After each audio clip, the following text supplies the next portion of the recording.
it's so easy for you to stand here because you can say, Jesus told me this, Jesus said this. It's so easy to Never once have I done that to you, but it's amazing the way you parrot that. In today's video, Cliff dives into a debate with a New Age liberal girl and a Hindu student, focusing on one central question: is Jesus the only truth?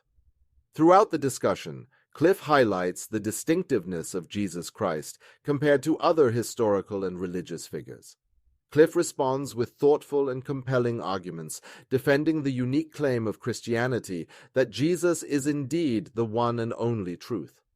This riveting exchange challenges the listeners to deeply reflect on their own beliefs and the nature of truth. The fact that you need a higher power to validate your good behavior is honestly kind of less respectable than people who find the will to be good people just because it's good, it's love. And like, God is essentially love, and that's what I respect about Christianity, because God is love. But he's not this whole creation story. He's not this whole thing. He's not the judgment book. He's not a judge. Well, then who is God? You said he's love. I'm like saying he's, but I'm not trying to even put it into like a human term. Like, it's not, it's like it. It's like energy. Okay, how does energy love? Energy Do you have a loving is relationship love. with electricity? Energy is love. Energy is love. Is electricity love? Is nuclear power love? No, the energy Well, then what are you force talking in the about? What do you world. mean? How do you explain God? Very simple. God is a personal being, not an it. God is not electricity. God is a personal being who has a mind, who created us. Making it a personal being turns him human. And No. humanity isn't divine. He's a spiritual being. He's not a human. Okay, so how do you define spiritual being? Good. Is that not energy? Is that not karmic energy like in the world? No, it's not electricity. Okay, so I didn't say electricity, I said energy. What do you mean energy? Like, okay, so God, you just love. Life? Life? Life is energy. It's Good. a form of energy. God is a living being. Absolutely correct. God is a living being. In that sense, God is very energetic. No question about it. Yeah. I mean, yeah, but like, it's not like he is someone you can form a relationship. Like, I'm Well, not how do you gonna know that? How do you know you can't have a relationship with God? But that's my truth. I can't have. Is a it possible that your truth is wrong? Is it possible my truth is wrong? That's what makes it a belief, and that's why I'm saying this whole thing is a belief, and you like trying to convince people that it's like a truth is kind of going past the obvious explanation that it is just a belief. Oh, and it's your I am truth, so sorry. my truth. I thought we were on a university campus that is committed to the liberal arts education, which is based on the idea that we all have different philosophies, different beliefs, and what an education is a free exchange of ideas where we begin to challenge each other and ask each other, what's the evidence of what you believe is true? So you're doing That's this- where I thought we were, at a university. I didn't know we were at a place that says, it doesn't matter what you believe, because everything is true. I thought we were at a place where a professor said, that answer's wrong. And if you don't learn to study and get in touch with reality, truth, you're going to flunk out of this place. I am so sorry I'm under this misconception that we're in a university where a liberal arts education, the free exchange of ideas, the questioning and challenging each other, what do you believe and why do you believe it? I thought that's what this place was all about. I'm so sorry for my I think misunderstanding. you're going too far because she came up here respectfully and asked and had a normal conversation with you. No, I think. Yeah, and I'm respecting her and answering exactly what she's raising, and I'll listen to you and answer you exactly what you raise. So just And that's to called make it- intellectual respect. Just to make it here, you're here, like, just to make it clear, you're here on behalf of UT, as if this is an educational exchange. No, I've been invited here by Chi Alpha Christian Fellowship, a group of UT students. I've been invited here by that group to speak here, to dialogue. Okay, so you were invited. Yes. You're not just here like a random crazy person, like, just preaching. For no reason. Well, I have great respect for random people who come and talk. They're right. We have free speech in this country, guys.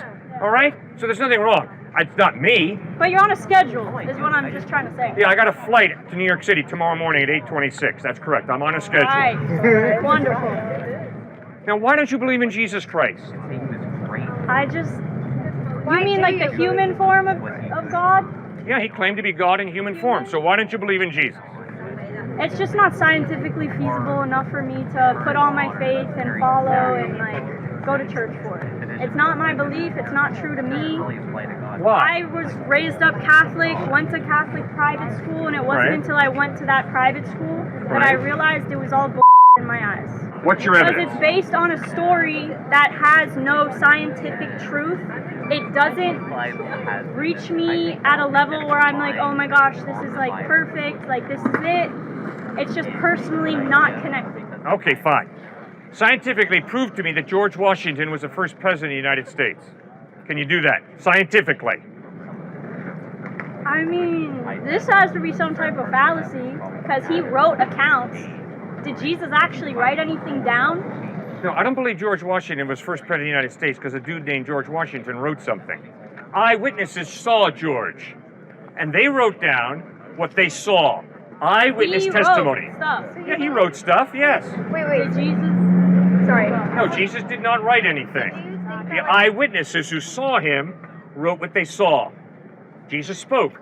Those who heard him wrote down what he spoke. Like about 2,000 years later, it was an eyewitness. No, yes it was.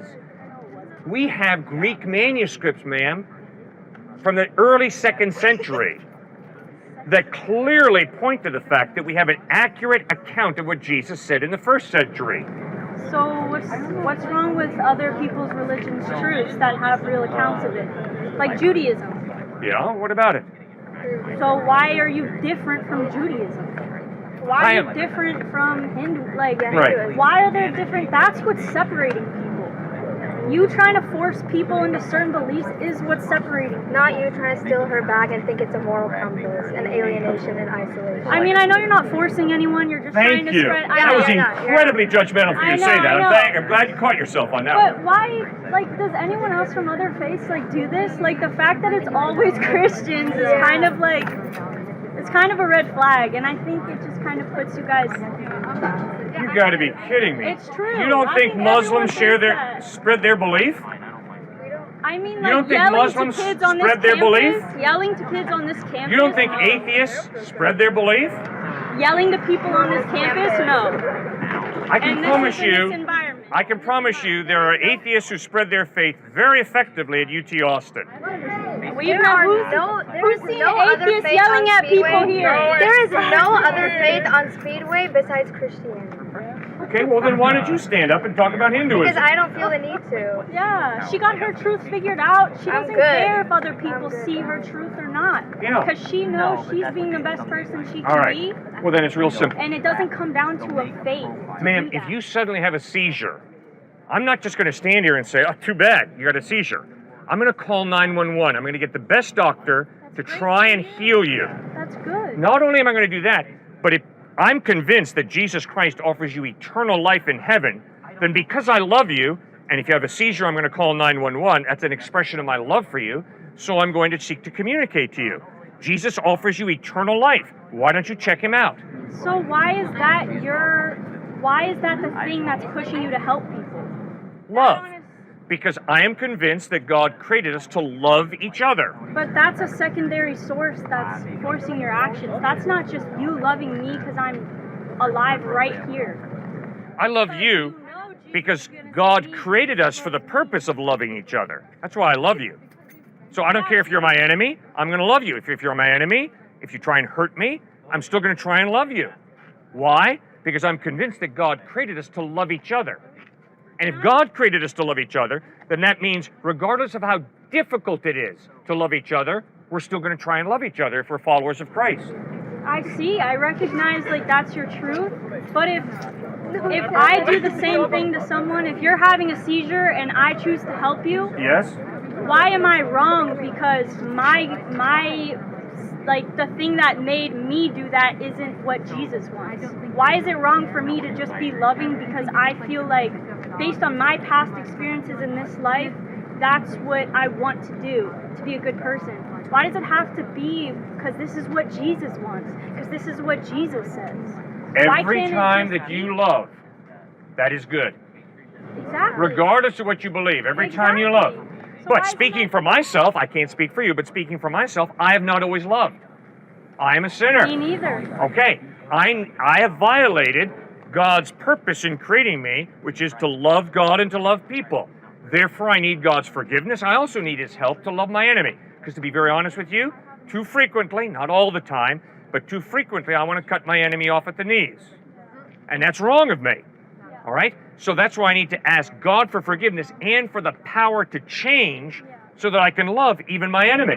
Yeah. Well, the fact, I'm not saying that you're weak for needing that extra help or anything, but I think that's why faith and like religion is so easy to follow for humans that have no idea why we're here. We're all clueless at the end of the day. We don't really know what's going to happen right when we die, and we can all say that, or else we're naive. And I think what is love and who defines it?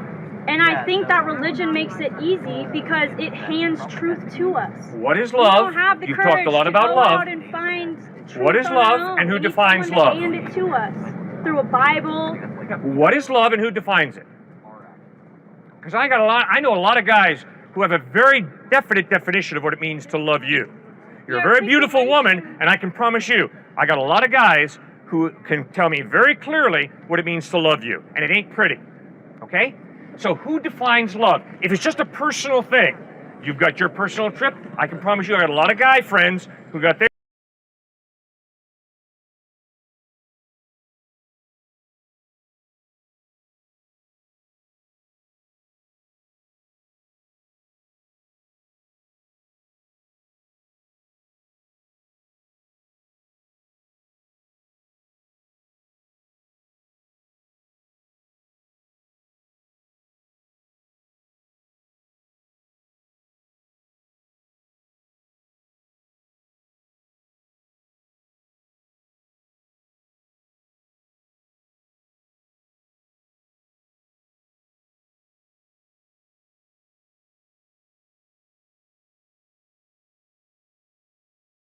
definition of what it means to love you, a beautiful woman.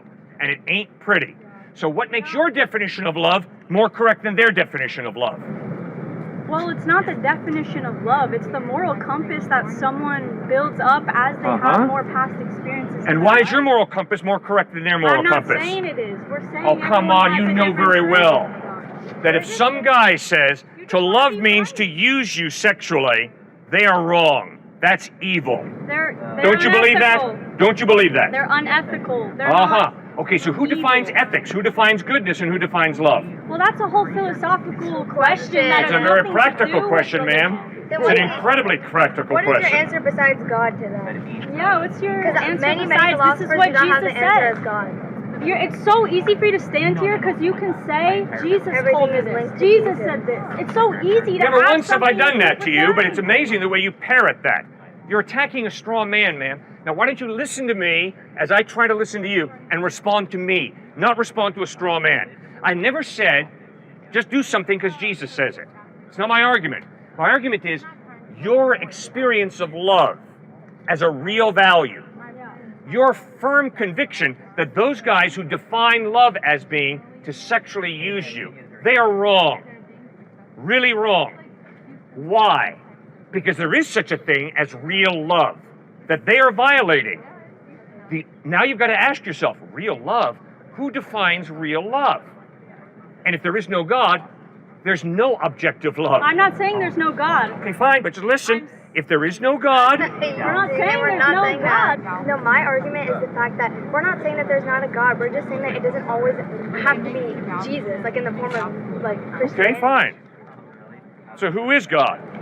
I mean, like I'm a Hindu, No one, so I have like- different beliefs. Who is God for you? I mean, like we have multiple that take the same form. We have multiple gods. It's not- Okay, so if I say God is the lamppost, is that true? No, that's just disrespectful. What do you mean disrespectful? If I believe that the lamppost is part of God, don't tell me that's disrespectful. That's what I believe. No, I thought you were talking about Hinduism being like the No, I didn't say that. If I, Cliff, believe the lamppost is God, That's do you up have to you. do you have a problem with that? No, Do you that's up to disagree? Do you agree with me that lamppost is God? I respect your belief that God is the lamppost, but that's not my belief.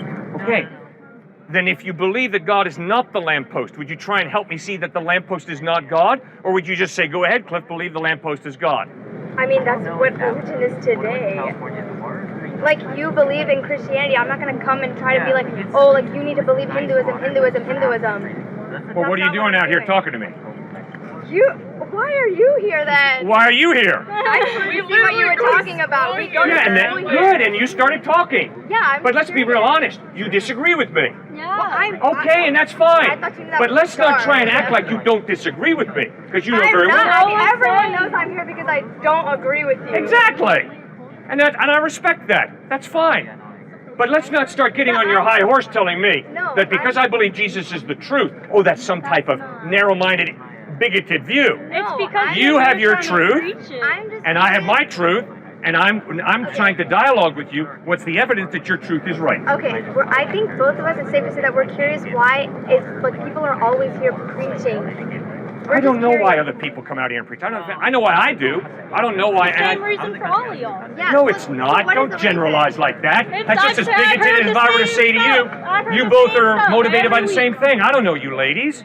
I've got to respect you as an individual, and not just say all preachers, all UT No, but what is students. the reason that That's you're wrong. here? I am here because I love I'm you. curious. Thank you for asking that question. I'm here because I love you, and I have found that Jesus Christ is totally reliable, which means if For you you. as a For you. No, let him finish. thank you. Go ahead. Because the evidence of the way Jesus lived, taught, died, and rose from the dead points to his trustworthiness, I'm concerned that you not trust someone who's going to ditch you, who's going to fail you. Jesus Christ was dead, he rose from the dead, therefore I'm convinced he can help you with the fact that you're going to die. He can help you in a way that nobody else can, that I've ever been exposed to. So therefore, because I love you, and I use the illustration, if she had a seizure, I would try and call 911. So I'm convinced that you and I both have dates with death. Therefore, if Jesus Christ is able to give us eternal life, and if I claim to love you, I'm going to tell you. The same way, if you get cancer, man, and I know a doctor who can cure your cancer, I don't love you if I don't tell you about that doctor. Okay, but like if everyone is walking around like I have a different faith, do you believe that just because we don't follow Christianity that we're all just like on a different path, like we're not going to heaven? Yeah. Are we sinners? Are we in here Yeah. as sinners because we don't believe? Like we have No, we're all sinners, beginning with me, So what do you because we rebel against God, because we don't love God and love others the way he created us to. So I'm a sinner. I'm number one sinner out here, okay? But separate from that, like what? So if someone is not a Christian, what is their path in life, like after they die? All right, why don't you answer that, Stuart? Wait, what was the last one? No, it's just that if someone is like not a Christian, like what do you think happens like after they die?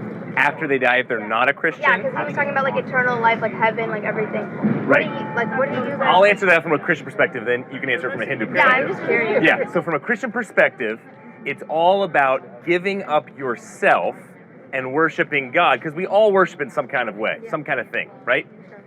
I mean, the best fiction writer probably in the last 100 years, who wrote Infinite Jest, gave a Kenyan college address where he said, we all worship something. If it's something on this earth, it will eat you alive, whether it's relationships, money, you name it. So we believe in Jesus Christ. We believe in God outside of us.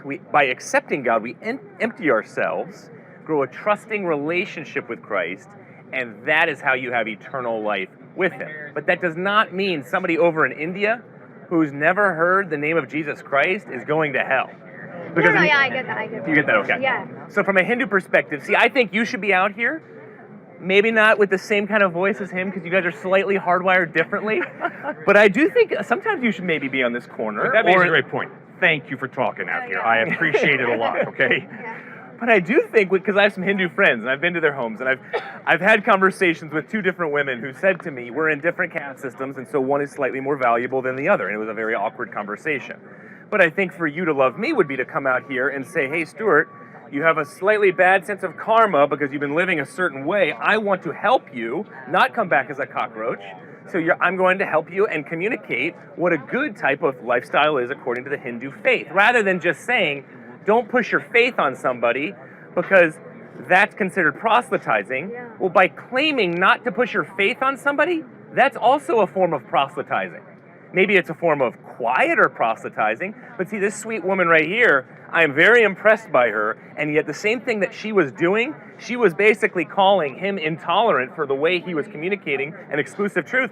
she was communicating an even more intolerant exclusive truth, because she was saying she had this kind of 30,000 view of all religions, and that they are either the same or that they should not be communicating their truth in a certain way, when 87% of the world is making exclusive truth claims about their own religions. So what's more exclusive and intolerant? My thing is like, okay, so you guys are like out here like preaching, like spreading the word. Like I get the. Hopefully not preaching too much. Okay, no, but I want to be PC. Okay, but like spreading the word. Okay, we'll say that. But the thing is like, Hinduism is a very accepted religion. Like obviously, like you have to be born into Hinduism, but you can still practice it as a religion. But, like okay, I'm speaking from my experience, like how I grew up. Nobody like goes around like like on like no one spreads the word like that. Like if someone is interested and want to come, like the arms are always open, but no one avidly goes out and like spends their time like doing this. Why not? No, but I'm asking like why do you guys? Why aren't you doing that though? If my karma is bad and I'm headed towards being a cockroach or something worse than a cockroach, why wouldn't you come and talk to me? But the thing Help is, me like, out of it. Help me out of my ignorance. I just don't agree with that. I've had Hindus come up to me and offer different paths than the ones that I'm communicating. Yeah, that's fine, but like I just don't. So you disagree with the style of communication? Yeah, that's my issue. Okay, but again, the atheist department at numerous Ivy Leagues, especially Dartmouth right now, has put out different articles in their papers saying if you are a Christian or another faith that claims some type of eternal existence through their path, you have the moral obligation to be doing this right now. That was the Atheist Society at Dartmouth University. I mean, that's their issue. They're being honest. They're saying this is your worldview. If you truly believe that people are either going to be in heaven or hell and not some vague existence in between, then you better be preaching or at least communicating in some kind of way this type of truth. Now, my last piece, well, no, I'm not going to go there. All right. No, what is it? It was a question on Hinduism. Good, ask her. Sure, I might know. Well, this is a little bit tougher, a little more direct.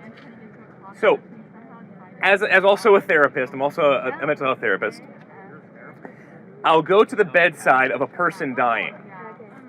And when I am there, oftentimes I'm thinking about worldviews. Typically, it's my own worldview, it's my own faith, right? Obviously, yeah. And I'm thinking about a suffering God, Jesus Christ, who is with us in our suffering. He's the only suffering God that I know of. Then I am thinking about something like atheism. If I am an atheist going to the bedside of my dying mother or close friend, see you later. Sorry, you're falling through a trapdoor into just timeless, spaceless eternity. Take care. Depressing versus an eternal existence, falling through a trapdoor into the loving arms of a God, a personal God, is radically different. Now, my Hindu friends, though, I also believe have a little bit of a problem when it comes to an understanding of suffering, because it's the one-to-one correlation of if my mom drives into a car accident today and dies, there's a one-to-one correlation of her doing something wrong that caused her suffering and death. That's radically different from the Christian faith, which is not just the suffering God, but it's also, there is death, there is confusion, there is all kinds of pain and suffering that typically has nothing to do with your bad deeds. Your bad deeds or bad karma. Okay, yeah. Ours is based on karma. Right. But do you see how that's problematic? Like, that does not fit my experience.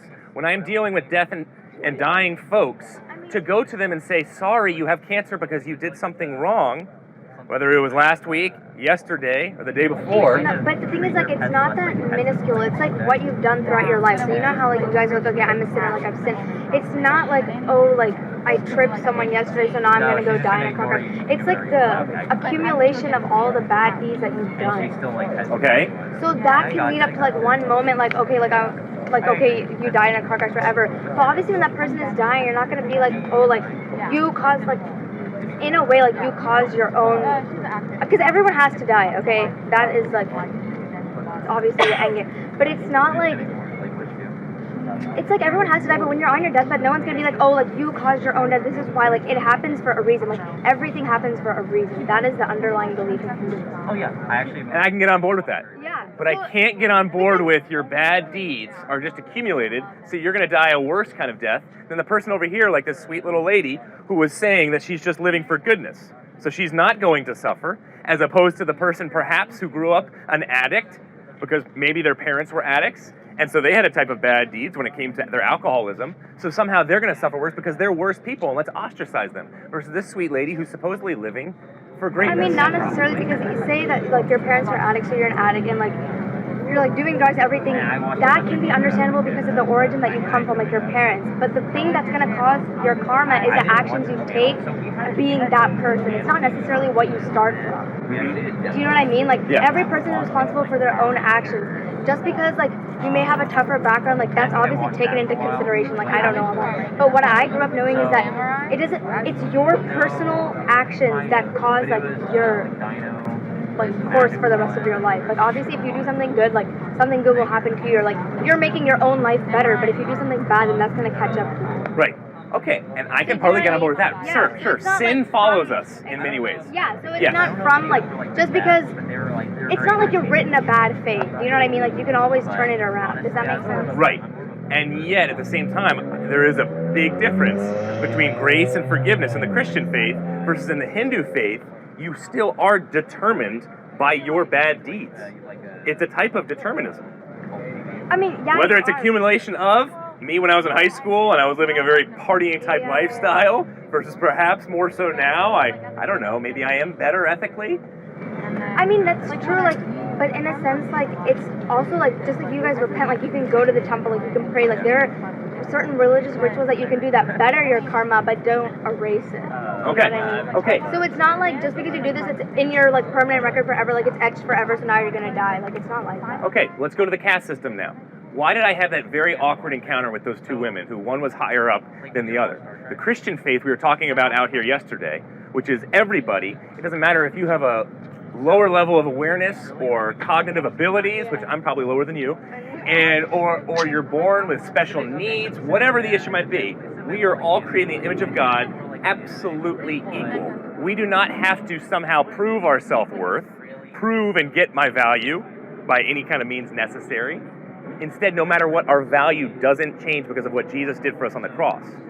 In my understanding in Hinduism, that's not the case. Yeah. You are born into a type of caste system where you are better than somebody else who was born into a different caste system. Yeah, well, like, to be honest, like, I don't believe in the caste system, so, like, I agree. Okay. In the Christian faith, your bad deeds can follow you if you just keep living in sin, making poor decisions, but you're never too late to turn and accept Christ, just like the thief on the cross, and Christ turns to him and says, today you will be with me in paradise, because it's based off of grace versus I got to do all of this white knuckle it on my own and somehow I'll get to heaven.